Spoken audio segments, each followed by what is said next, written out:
Eden? Aray, sasaktan ako. Pasensya na ha. Sobrang excited lang kasi ako kasi sa wakas, nakipag-date ka na rin sa akin. Hindi ako naparito para makipag-date sa'yo. Nandito ako para makipaghiwalay. Ha? Huwag ka namang magbiro ng ganyan. Hindi ako nagbibiro. Sawa na akong maging mahirap. Tapos ikaw mahirap? Ano, kapag nagkatuluyan tayo? Ano mo ibibigay mo sa aking buhay? Hindi mo mabibigay lahat ng pangangailangan ko. At walang tatagal sa'yo na babae. Kasi mahirap ka lang, hampas lupa ka. Ano mabibigay mo sa aking buhay? Ano, magtitiis ako? Eden, huwag mo namang gawin sa akin to. Alam mo namang mahal na mahal kita, di ba? Jay, walang magtatagal na babae sa'yo. Nakapag-desisyon na ako na makipaghiwalay sa'yo. At may nahanap na akong iba. Mayaman. Eden, nagsusumikap naman ako eh. Tsaka, huwag ka mag-alala kasi maghahanap ako ng maayos na trabaho. Tapos, may bibigay ko rin sa iyo yung mga pangangailangan mo. Hoy! Huwag mo na kapakialam sa Eden! Ako na yung bagong boyfriend niya! Tsaka kaya kong ibigay lahat sa kanya eh! Ba't ba nangingialam ka, ha? Ikaw talaga yung panira sa relasyon namin eh. Paano ka magiging panira? Eh ayaw nga niya sa mahirap, di ba? Tsaka teka lang.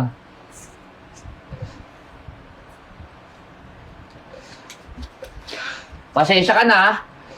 Ito lang kasi yung barya ko eh oh. Pwede ba? Huwag ka na maggugulo. Kung hindi, papakulong kita. Eden, Tara na, Eden. para awa mo Ano na, ko? Eden. Sasaktan ako. Hindi ko kaya, Eden. Para awa mo na. Eden.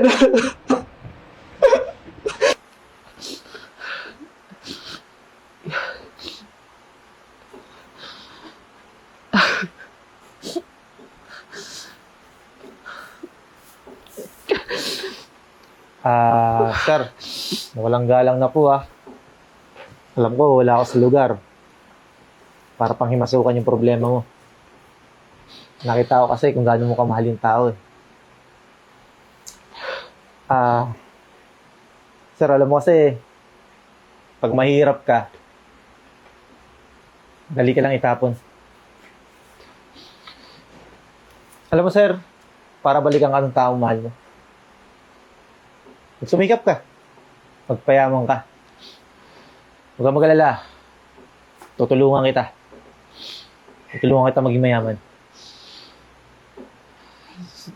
Sandali lang.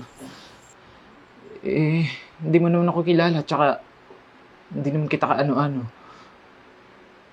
Alam mo kasi, sir, nakita ko kasi yung sarili ko sa'yo Alam mo, simula nung nawalan akong pera,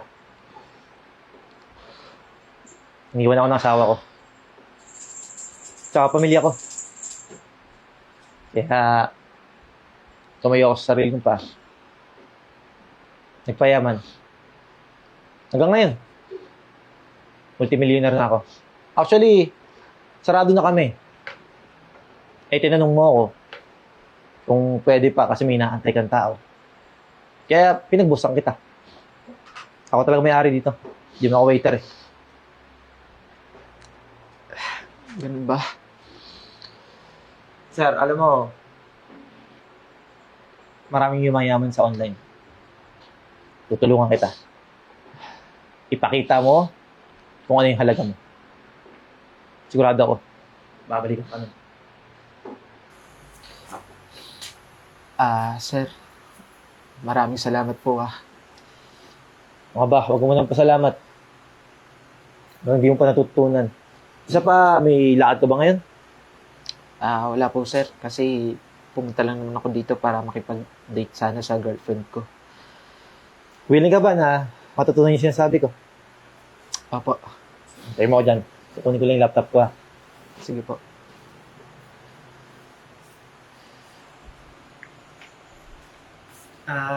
Sir, Sir, matanong ko lang, ano nga ba pangalan mo?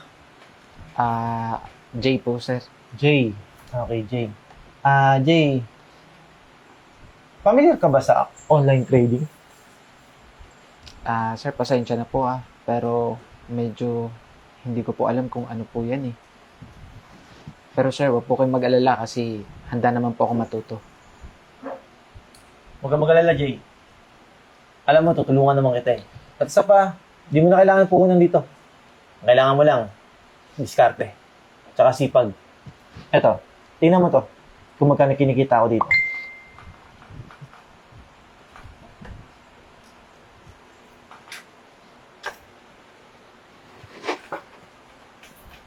Ang laki naman po nito, sir. Grabe. Ang laki pala ng kinikita po ninyo. Alam mo, Jay, mag-focus ka muna sa sarili mo. Unahin mo yung sarili mo. Hanggang sa marami ka ng pinagkakakitaan. Tulad ko. Di ba? Tama naman. Nakaka-proud naman po kayo, sir. Alam ko po, sir, na marami pa po akong matutunan sa inyo. Tsaka, willing din po talaga akong matuto. Alam mo, buti pa sumama ka sa bahay. Para mas maingganyo ka. Talaga po. Ayos lang po sa inyo, sir. Oo naman, kung wala kang gagawin. Sige po. So, paano? Tara! Sige po, sir. Come in. Kapatid. Ma'am, bakit po pinatawag niyo ko? Eden, mali-mali yung values ng mga invoices na nandun sa mga clients. Bakit? Ma'am, pasensya na po Kasi po hindi na po ako nakakatulong ng maayos eh. Gawa ng maliban dito sa trabaho na to, may isa na po akong sideline. Akala ko kasi ma'am, makakaangat ako sa buhay nung nakilala ko si Jeboy. Pero hindi pala, kasi nagpapanggap lang na mayaman. So you're telling me na hindi ka nakakapag-focus sa trabaho mo dahil sa sideline mo? Tama ba yun? Ha? Ganun na nga po. Boss mo ko, pinapasahod kita. Tapos ipagmamalaki mo sa akin na may sideline ka? At hindi ka nakakatulog dahil dyan? Hindi ko problema yun, Eden. At lalong hindi ko problema yung personal life mo. Ma'am, pasensya na po talaga. Pasensya? No. You're fired. Pero ma'am, paano po yung last ko na sahod? Pwede niyo po ba ibigay sa akin? Wala ka na sasahodin. Yung sahod mo, kulang pa nga yun sa mga nalugi dahil sa kagagawan mo eh. Pero ma'am, kailangan ko ng pera. Ang problema ko yun? Total, marami kang sideline. Humanap ka ulit ng lalaki na pagkakakitaan mo. You may go.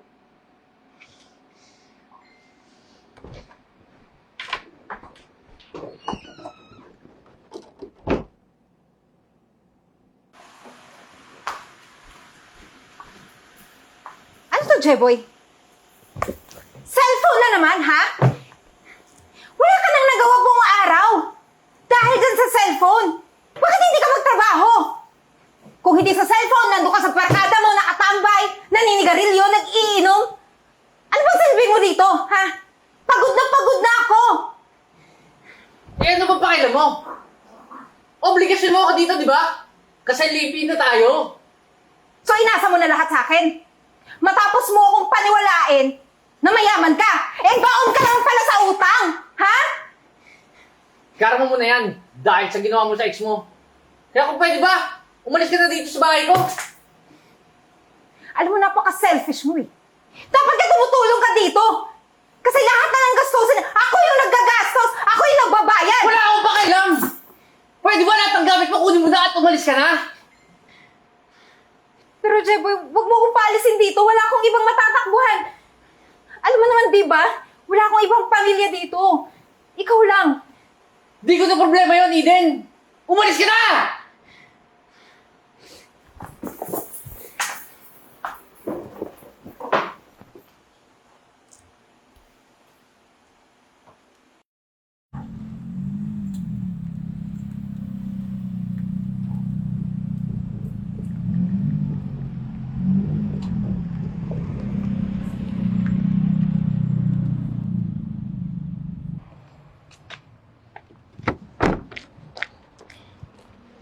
Hello?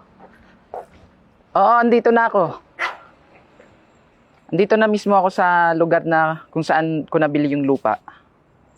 Dinaanan ko lang eh. O siya, sige. Mamaya na lang. Kita na lang tayo mamaya. Kuya, pwede po ba makahingi ng... Jay, Eden, ikaw nga! ikaw pala yung nakahiga dyan sa lupang nabili ko? Sa'yo to? Oo. Talaga ba? Ah, kung ganun, baka pwede mo akong matulungan. Kasi, wala eh. Talagang, wala na akong pwedeng paghinga ng tulong. Eh, Jay, gusto ko palang sabihin sa'yo, hiwalay na kami ni Jeboy. Eh, baka naman pwede tayong magbalikan. Naririnig mo ba yung sinasabi mo, Eden? Makikipagbalikan ka sa akin? Pagkatapos na itapon mo ako ng parang basura at iniwan sa ere? Tingin mo ganun lang kadali makalimot? Eh, alam ko naman na mahal mo pa rin ako, di ba? Oo. Mahal kita. Pero noon yun. Alam ko naman na kaya mo lang ako gustong balikan kasi may pera na ako eh. Alam mo, huwag ka mag-alala. Kasi napatawad na naman kita. Pero sana, naging aral sa inyo yung lahat ng nangyari sa'yo. Eto. Para sa'yo.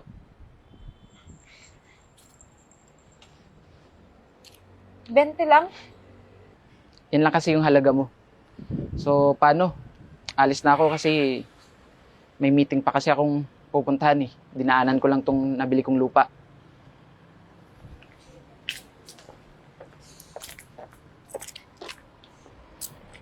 Jay, baka naman pwede mong dagdagan.